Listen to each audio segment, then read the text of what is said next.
Third class of physics. ठीक है, lecture 3।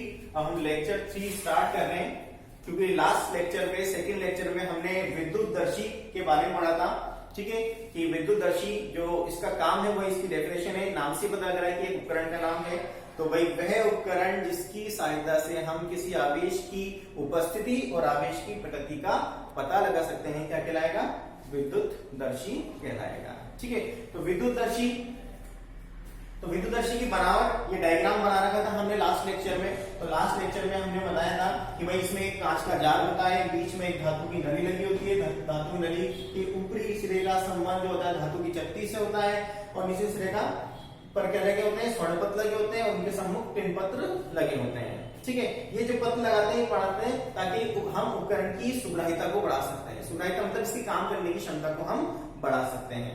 ठीक है, तो इसमें कार्यविधि में कि हम जैसे आवेशित क्षण को इसके संपर्क में लाते हैं, तो आवेशित क्षण है तो ये संपर्क द्वारा आवेशन हो गया, तो इसको हम, तो ये धनावेश इसमें आ जाएगा, इससे इस धातु की नली में आ जाएगा, और फिर स्वर्ण पत्र में आ जाएगा। स्वर्ण पत्र पर समान आवेश होने के कारण ये प्रतिकर्षित करेंगे, फैल जाएंगी, फैलने से यहाँ पर प्रेरण द्वारा ऋणावेश उत्पन्न हो जाएगा, आकर्षित होंगे, आकर्षण से और ज्यादा फैल जाएंगे, जिससे विद्युतदर्शी की सुग्राह्यता और ज्यादा बढ़ जाएगी। तो टिन पत्र या स्वर्ण पत्र का यूज हम क्या करते हैं? विद्युतदर्शी की सुग्राह्यता बढ़ाने के लिए करते हैं। ठीक है, तो हम आते हैं नेक्स्ट टॉपिक पर कि भाई, क्योंकि चैप्टर में आवेश के बारे में हम पढ़ रहे हैं। ठीक है, तो हम किसी वस्तु को हम कितने तरीकों से आवेशित कर सकते हैं, इसके बारे में हम पढ़ेंगे। ठीक है, तो हमारा टॉपिक का नाम है आवेशन की प्रक्रिया। हमारे टॉपिक का नाम है आवेशन की प्रक्रिया।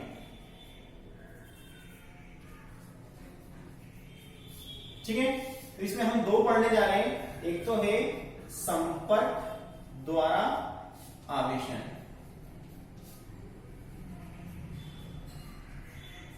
संपर्क द्वारा आवेशन, और दूसरा है प्रेरण द्वारा आवेशन।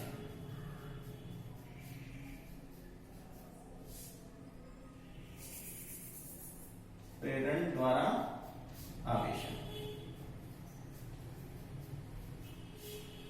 ठीक है, तो संपर्क द्वारा आवेशन और प्रेरण द्वारा आवेशन, ये जो शब्द है प्रेरण, ये काफी इंपॉर्टेंट शब्द है, इंड्यूस्ड।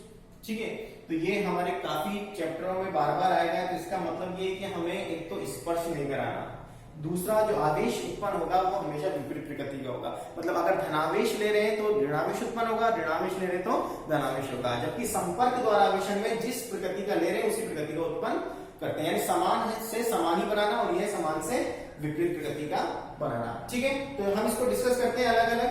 तो इसके लिए हम सबसे पहला टॉपिक यही डालते हैं, संपर्क द्वारा आवेशन। ठीक है, तो संपर्क द्वारा आवेशन में मैंने आपको बता दिया कि हमें किसी वस्तु को आवेशित करना है, यानी वो पहले से वस्तु जो है वो अनावेशित है। ठीक है, अनावेशित और आवेशित। आवेशित मतलब पहले से उस पर आवेश है, अनावेशित मतलब उस पर आवेश नहीं है लेकिन उस पर आवेश आ सकता है किसी भी प्रक्रिया से। तो वो प्रक्रिया पढ़ ले, तो वो है संपर्क द्वारा आवेशन। ठीक है, तो इसमें हम बात करते हैं कि हमारे पास एक वस्तु है, एक गोलाकार वस्तु ले लो।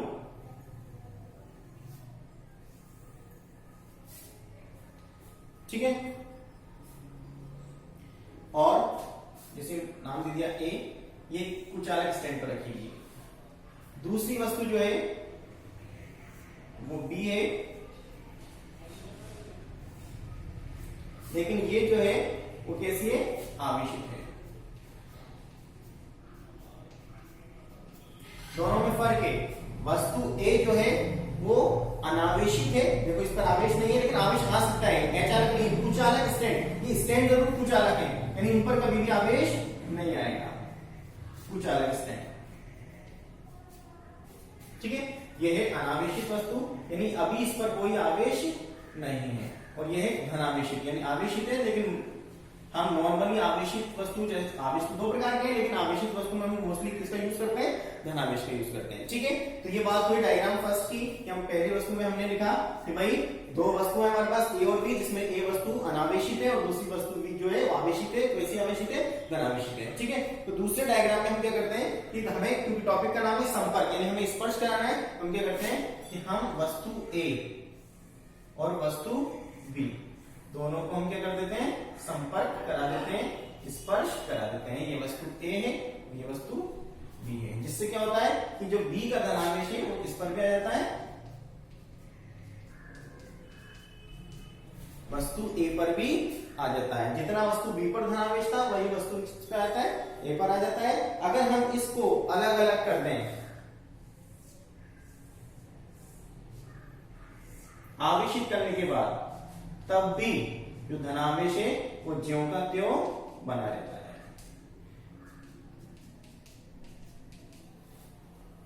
ठीक है, तो ये विधि क्या कहलाती है, संपर्क द्वारा आवेशन कहलाती है। ठीक है, दोबारा से हम देख लेते हैं। हम पढ़ रहे हैं आवेशन की प्रक्रिया, जिसमें हम दो प्रकार के पढ़ेंगे, संपर्क द्वारा आवेशन और दूसरा है प्रेरण द्वारा आवेशन। संपर्क द्वारा आवेशन में हमें वस्तु को स्पर्श कराना है और इसमें समान प्रकृति का ही आवेश उत्पन्न होगा। धनावेश लेंगे तो धनावेश उत्पन्न होगा, ऋणावेश लेंगे तो ऋणावेश लेगा। ठीक है, तो इसमें हम डायग्राम की बात करें तो हमारे पास दो वस्तुएं, एक वस्तु अनावेशित है और दूसरी वस्तु आवेशित है। वस्तु ए जो है वो अनावेशित ली है, वस्तु बी जो है वो धनावेशित ली है, आवेशित है। इसमें दोनों जो है वो चालक स्टैंड पर यानी इन स्टैंड पर कभी भी आवेश नहीं आएगा। दूसरे डायग्राम में हमने क्या किया है, दूसरे डायग्राम में हमने, क्योंकि संपर्क है तो हमने वस्तु बी को किससे संपर्क करा दिया, किससे स्पर्श करा दिया, ए पे करा दिया, तो वस्तु बी का धनावेश किस पर भी आ गया, वस्तु ए पर भी आ गया। तीसरे वाले डायग्राम में हम क्या कर रहे हैं कि हम दोनों को अलग अलग कर रहे हैं। तो अलग अलग कर रहे हैं तो जो धनावेश है जो ए पर भी आ चुका था और बी पर भी था, बी पर तो पहले से ही था, तो धनावेश ज्यों का त्यों बना रहता है, अलग अलग करने पर कोई फर्क नहीं पड़ता है। ठीक है, तो ये बात थी संपर्क द्वारा आवेशन की। अब नेक्स्ट जो कि इंपॉर्टेंट भी है वो है प्रेरण द्वारा आवेशन। इसको आप चाहें तो इसका अब स्क्रीनशॉट लें, स्क्रीनशॉट लेकर आप इसका डायग्राम बना सकते हैं। और थ्योरी जो है मैं जैसे जैसे बोल रहा हूं, ठीक है, बहुत सिंपल थ्योरी है कि वस्तु ए अनावेशित है, वस्तु बी आवेशित है। पहले वाले डायग्राम की बात है। दूसरी में हमने दोनों को संपर्क कराया तो बी का आवेश ए पर भी आ गया। तीसरे में हमने अलग अलग कर दिया, अलग अलग कर दिया तो आवेश ज्यों का त्यों बना रहता है और इस प्रकार वस्तु ए भी धनावेशित हो जाती है। तो इसे बोलते हैं संपर्क द्वारा आवेशन।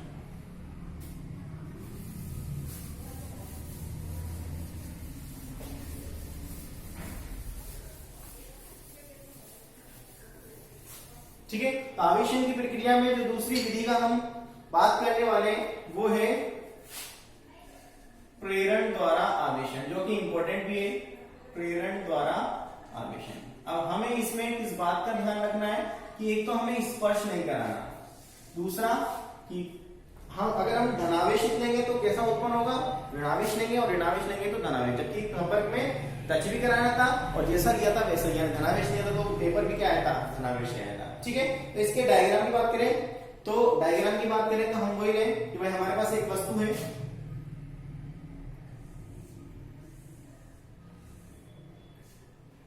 ठीक है, तो वस्तु है, दो भाग कर देते हैं इसके, पी क्यू नाम देते हैं, पी क्यू वापस कुचाले स्टैंड पर रखी हुई है। ये इसका पहला डायग्राम हो गया। दूसरे डायग्राम में हम क्या करते हैं कि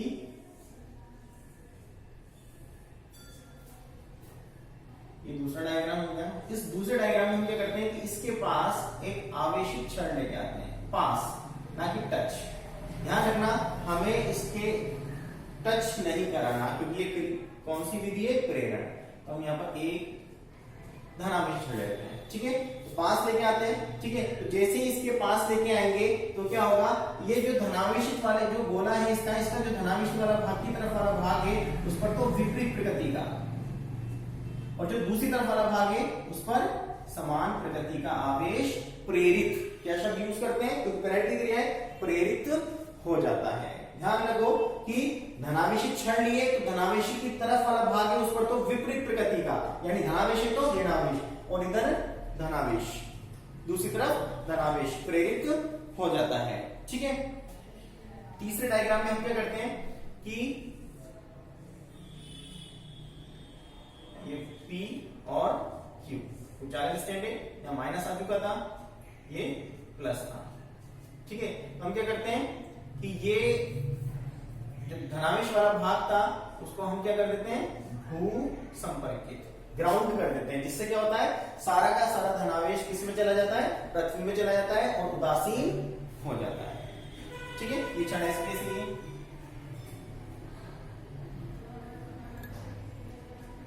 ठीक है। तो हमने तीसरी केस में हमने तीसरे डायग्राम में हमने क्या कर दिया कि जो धनावेश वाला भाग था उसको क्या कर दिया, भू संपर्कित। क्या बोलते हैं इसे, भू संपर्कित,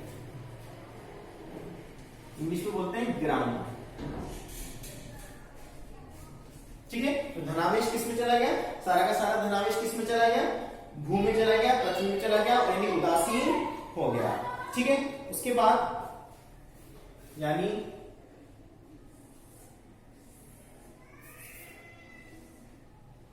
विभाग, यानी ये ऋणावेश जो है वो ज्यों का त्यों बना रहता है। ठीक है, लेकिन जैसे ही हम अब क्या करें, अगर इस छड़ को हटा देते हैं, इस छड़ को हटा देते हैं, तो ये जो ऋणावेश है वो इस गोले के संपूर्ण भाग में फैल जाता है, यानी जो ये पूरी वस्तु है वो विपरीत प्रकृति से आवेशित हो जाती है। ध्यान रखना, लास्ट वाले डायग्राम में हमने क्या करा है, छड़ को हटा रखा है, इससे पूरा ऋणावेश किसमें फैल गया, इस पूरी वस्तु में फैल जाता है। तो इस प्रकार की प्रक्रिया को हम क्या बोलते हैं, प्रेरण द्वारा आवेशन बोलते हैं। ठीक है, इंपॉर्टेंट टॉपिक है, इसको समझने की बात है। सबसे पहले प्रेरण की क्रिया में हमें स्पर्श नहीं कराना होता है, दूसरा विपरीत प्रकृति का ही आवेश इसमें उत्पन्न होता है। डायग्राम की बात करें तो डायग्राम में हमने एक वस्तु ली है, पीक्यू वस्तु, जिसे कुचालक स्टैंड पर रखा गया है। ठीक है, ये वस्तु अभी अनावेशित है, इस पर कोई आवेश नहीं है, लेकिन अगर इसको आवेशित करना चाहेंगे तो ये आवेशित हो सकती है, जबकि ये स्टैंड कुचालक है, ये कभी भी आवेशित नहीं होगा क्योंकि ये कुचालक है। ठीक है, तो दूसरे केस में हम एक आवेशित छड़, ठीक है, नॉर्मली कैसा धनावेश छड़ लेके आते हैं, तो जो धनावेश वाला भाग है उस पर तो विपरीत प्रकृति का, यानी इस वाले गोले वाले भाग पर ऋणावेश, और इसके जो दूसरी तरफ वाला भाग है उस पर क्या आता है, समान प्रकृति यानी धनावेश प्रेरित हो जाता है। तीसरे केस में हमने इसको क्या किया कि भू संपर्क कर दिया, क्यू वाले भाग को, सारा सारा धनावेश पृथ्वी में चला गया। ठीक है, यानी उदासीन हो गया। ठीक है, तो इसमें सिर्फ धनावेश नहीं है, अब क्या बचा है, ऋणावेश बचा है। अगर लास्ट वाले केस में हम क्या करते हैं, ये छड़ को हटा देते हैं, ये जो धनावेश छड़ है इसको हटा देते हैं, तो ये पूरा ऋणावेश जो एक तरफ था वो पूरे गोले में समान रूप से फैल जाता है। तो यही प्रक्रिया क्या कहलाती है, प्रेरण द्वारा आवेशन कहलाती है। तो इससे निष्कर्ष निकलता है कि प्रेरण द्वारा आवेशन की प्रक्रिया में हम विपरीत प्रकृति का आवेश उत्पन्न कर सकते हैं, जबकि संपर्क द्वारा आवेशन में हम समान प्रकृति का आवेश उत्पन्न कर सकते हैं। क्योंकि बेसिकली कई बार क्वेश्चन आ जाता है कि ऐसी विधि का नाम बताओ, ऐसी प्रक्रिया का नाम बताओ जिससे हम विपरीत प्रकृति का आवेश उत्पन्न कर सकते हैं, या बिना स्पर्श किए हम आवेशित वस्तु का आवेशित कर सकते हैं, तो उसका आंसर होगा प्रेरण द्वारा आवेशन। तो प्रेरण की प्रक्रिया में हम विपरीत प्रकार का आवेश उत्पन्न कर सकते हैं और बिना छुए, बिना स्पर्श किए आवेशित कर सकते हैं। ठीक है, तो हमने ये दो प्रक्रिया पढ़ी इंपॉर्टेंट, संपर्क द्वारा आवेशन और प्रेरण द्वारा आवेशन। ठीक है, तो अब एक इंपॉर्टेंट टॉपिक और है, क्योंकि आवेश के बारे में पढ़ रहे हैं।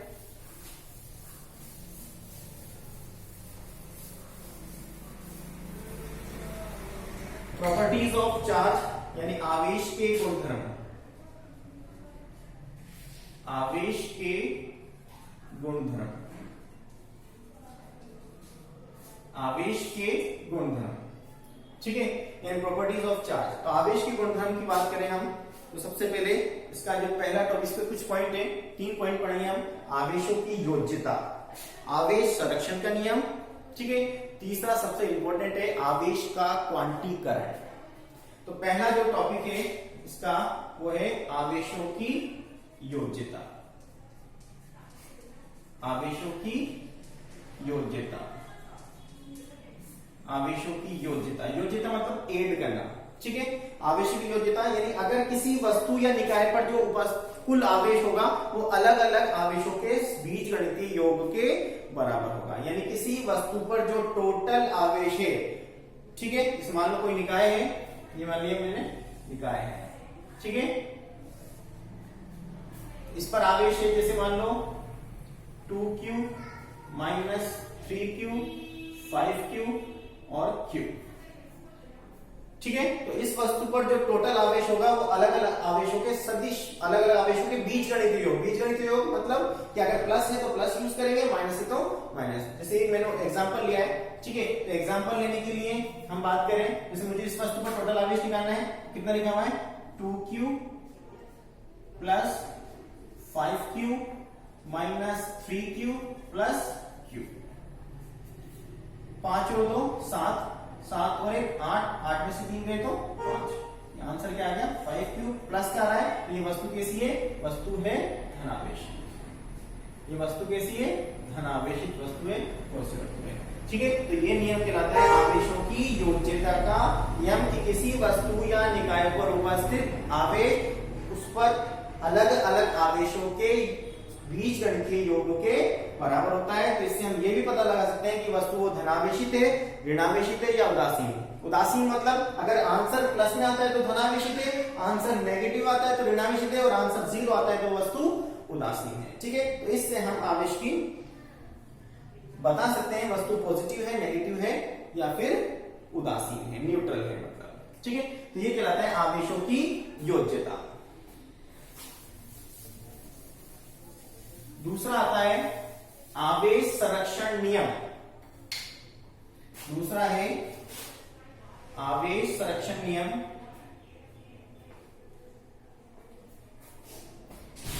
आवेश संरक्षण नियम। ठीक है, तो इस नियम को हम अगले लेक्चर में डिस्कस करेंगे। ठीक है, तो आप जितना अभी पढ़ा है उसको आप आराम से देखें, कोई प्रॉब्लम है तो उसे आप कमेंट में बताएं। ठीक है, तो उसका हम सॉल्यूशन करेंगे। ठीक है, थैंक यू।